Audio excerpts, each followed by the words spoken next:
Fala galera, professor Fernando na área e hoje nós vamos estudar sobre urbanização brasileira.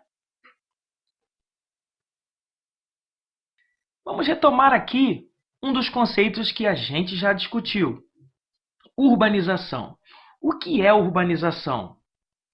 Crescimento populacional urbano num ritmo mais acelerado do que o crescimento da população rural.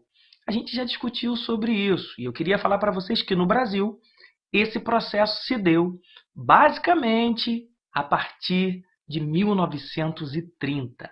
Até 1930, na verdade, o Brasil era predominantemente rural. Na verdade, depois de 1930, de 1930 até 1950, o Brasil experimentou um crescimento urbano exponencial. Na verdade, o grande fator de urbanização nesse país é a industrialização. E em diversos lugares do mundo, a indústria, de fato, atraiu muitas pessoas para a cidade. Existe um outro processo também que contribuiu bastante para que o processo de urbanização se estabelecesse. É o que nós vamos chamar de Revolução Verde. Todo o processo de modernização do campo, mecanização das atividades, promoveram o chamado êxodo rural, ou seja, as populações que trabalhavam no campo com aquelas atividades mais rudimentares, com os equipamentos mais simples, agora se viram numa situação de difícil permanência no campo. Como permanecer, visto que agora, com a Revolução Verde, isso eu estou falando dos idos ali de década de 60, 70 no mundo, e principalmente no Brasil, como fazer para permanecer no campo, uma vez que a máquina chegou, uma vez que a tecnologia chegou e substituiu a mão de obra? Então, buscar alternativas nas cidades. Então, dois grandes fatores aqui. Vamos lá? Industrialização e Revolução Verde. O Brasil passou a se industrializar para valer a partir de 1930. Nós falaremos em algum momento aqui sobre industrialização brasileira. Então, você vai poder acompanhar aí, dá uma olhada nesse mapa de urbanização por regiões do Brasil, como, principalmente depois de 1950, a população urbana, em todas as regiões do Brasil, ela cresceu e a população rural diminuiu. Isso é notório em todas as regiões do Brasil. Mesmo que a gente tenha diferenças econômicas gritantes em diversas regiões do Brasil, um fato é, em todo o Brasil, em todas as regiões brasileiras, nós temos uma população urbana maior do que a população rural. E isso, óbvio, que não começou ontem. Começou num processo de estabelecimento da nossa indústria depois de 1930. Nesse segundo mapa e com esse gráfico, a gente pode perceber que a população urbana do Brasil atinge 85%. Olha no Sudeste como é esse percentual. 93% de todas as pessoas que moram no Sudeste moram em áreas urbanas. No Centro-Oeste, Sul, Norte do Brasil, vão da casa de 80%, 70%, assim como Norte e Nordeste na casa ali dos 73%. Ou seja, a grande verdade é que a maioria da população brasileira, além de concentrada nas cidades, ela vive na área urbana. Quando eu digo concentrada, é porque nós tivemos um processo também muito forte de concentração. Ou seja, não é apenas viver nas cidades, é viver também nas grandes cidades. A gente vai perceber aqui que o nosso processo de urbanização também privilegiou as grandes cidades, ou, na verdade, transformou alguns lugares em grandes cidades, como é o caso de Rio de Janeiro, São Paulo, e eu vou mostrar para vocês aqui. Outro ponto importante para a gente falar é o que nós chamamos de metropolização. O que é metropolização? É quando uma cidade ocupa a centralidade política e econômica a ponto de influenciar outras cidades, a ponto de colocar outras cidades no seu eixo de dependência. Se a gente observar bem, a cidade do Rio de Janeiro tem diversas outras cidades no seu entorno que a população tem uma integração e uma atividade constante com a cidade do Rio de Janeiro. E se você olhar esse mapa, esse infográfico aí, você vai perceber que essa região metropolitana, na verdade, ela veio se transformando ao longo do tempo, ou seja, é uma tendência que cada vez mais cidades dependam da grande metrópole ou da grande cidade que representa aí esse centro de referência político, econômico, ok?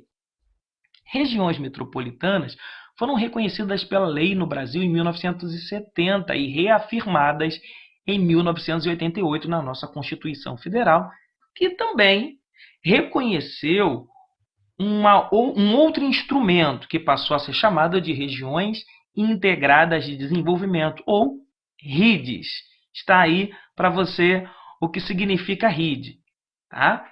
É uma rede também de integração e cooperação parecido com a região metropolitana, só que leva uma característica um pouco diferente, porque também pode incluir cidades que estão fora do eixo de uma região.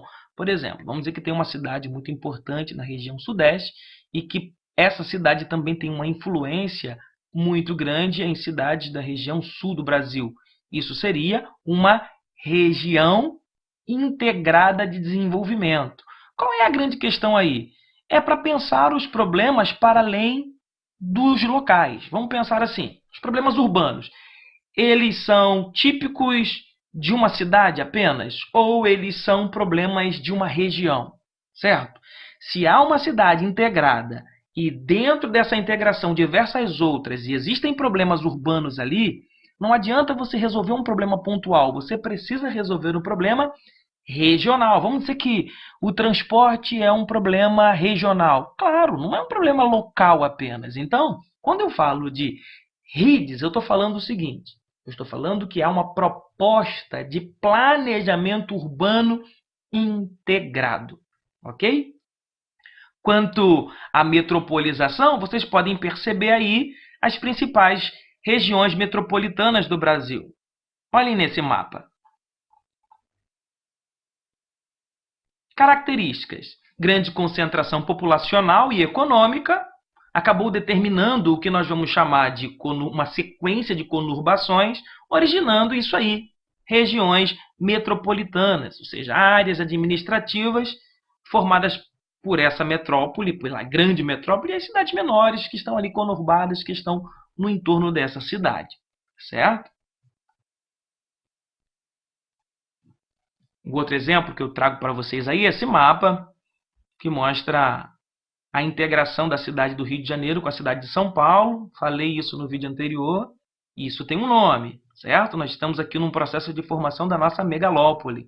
Mas veja, nesse mapa, como é possível perceber que há uma integração física através das estradas, dos meios de transporte, há uma integração econômica, há uma integração política, há uma integração cultural. Isso é o que nós vamos chamar de formação de megalópole, ok? É como se as regiões metropolitanas de São Paulo estivessem crescendo a ponto de encontrar com a região metropolitana do Rio de Janeiro, que também vai crescendo, e daqui a pouco elas estarão absolutamente integradas, ok? Para finalizar esse nosso contexto aqui, existe um processo que nós chamamos de desmetropolização. Se a gente falou que metropolização é quando uma cidade ocupa um processo de centralidade, ela está num processo de centralidade, o que seria a desmetropolização? Desmetropolização não é a cidade perder esse status. Não, é um processo que está relacionado à saída das indústrias desses grandes centros. A gente vai chamar dessa desconcentração industrial. Na verdade, manter uma indústria num grande centro como São Paulo, Rio de Janeiro, pode ser complicado, uma vez que você tem problemas urbanos ali, tem problemas em relação à questão do lixo, problema em relação ao transporte. Então, desconcentrar a indústria, levar para cidades menores, de médio porte, é uma tendência. E isso também vai impactar. E isso vem impactando no crescimento populacional nessas grandes cidades. O que não significa que essas cidades não estejam crescendo. Elas estão crescendo, só que num ritmo menos acelerado, num ritmo menos intenso. Ok? Isso a gente vai chamar de desmetropolização. Ok? Pega a referência aí. Para finalizar de verdade o nosso assunto, tem mais um. A gente vai chamar de hierarquia urbana. O que se entende por hierarquia? É um ranking, certo? Vamos pensar aqui, ouro, prata e bronze. Existe isso também em relação às nossas cidades. As cidades mais importantes, aquelas que influenciam, aquelas que têm uma capacidade de espalhar cultura, de espalhar nas suas decisões políticas, espalhar essa influência para outras do Brasil. E existem cidades que estão ali, né? Estão ali, ó, não são notadas. Na verdade, isso a gente vai chamar de hierarquia urbana. E na hierarquia urbana, a gente usa essa classificação aí, ó. A primeira delas, a gente vai chamar de grande metrópole nacional. E nós temos uma... eu estou falando para vocês que isso é segundo o IBGE, tá certo? São dados oficiais, não estou inventando, isso não é coisa de geógrafo, não, assim, tirei da minha cabeça. Não, isso aqui é o IBGE que diz pra gente, certo? Então, nós temos aqui, ó, segundo o IBGE, a grande metrópole nacional é São Paulo, o maior conjunto urbano do país, certo? Não precisa nem dizer muito sobre São Paulo, que é a maior cidade da América Latina, a cidade mais influente do Brasil, do ponto de vista econômico, enfim, um dos maiores PIBs do Brasil, né? O maior PIB do Brasil em relação às cidades. Então, São Paulo realmente é poderosíssima. Depois nós temos as chamadas metrópoles nacionais, e aí estão Rio de Janeiro e Brasília, que tem uma influência. Quando eu falo metrópole nacional, são cidades que influenciam o país inteiro. Decisões tomadas na cidade do Rio de Janeiro têm a capacidade de impactar o Brasil inteiro. Decisões tomadas em Brasília, e por que em Brasília, hein? Porque Brasília é o centro político do Brasil. Então, tomar as decisões em Brasília significa influenciar todo o Brasil. Por isso, elas são chamadas de metrópoles nacionais, pelo poder de influência que elas têm em diversas outras regiões do Brasil. E existem as outras que nós vamos chamar de metrópoles. Estão elas aí, Manaus, Belém, Fortaleza, Recife, Salvador, Belo Horizonte, Curitiba, Goiânia, Porto Alegre.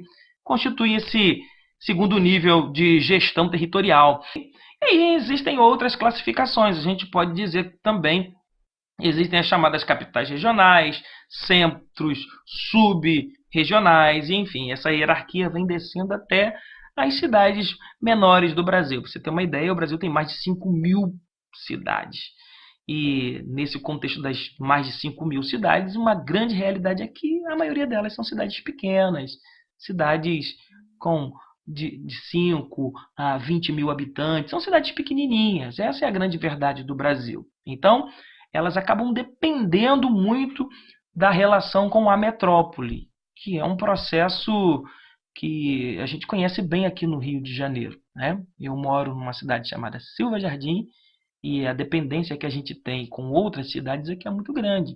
A gente precisa, por exemplo, estar sempre no Rio de Janeiro para resolver problemas, questões médicas de alta complexidade, você não vai encontrar nas cidades do interior do estado do Rio de Janeiro. Então, existem situações que só mesmo na grande metrópole, e isso significa que essa grande metrópole exerce uma grande influência política, econômica, social, enfim. Não apenas dentro da região, mas como também, no caso do Rio de Janeiro, para o Brasil todo.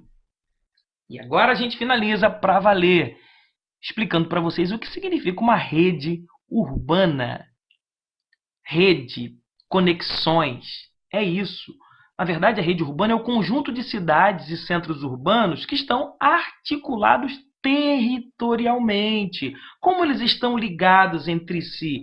Através do transporte, através da comunicação. E essa integração, fluxo de pessoas, fluxo de bens, de serviços, de capitais, na verdade, representa o que nós vamos chamar de uma grande rede urbana. Quais são as conexões que a cidade tem?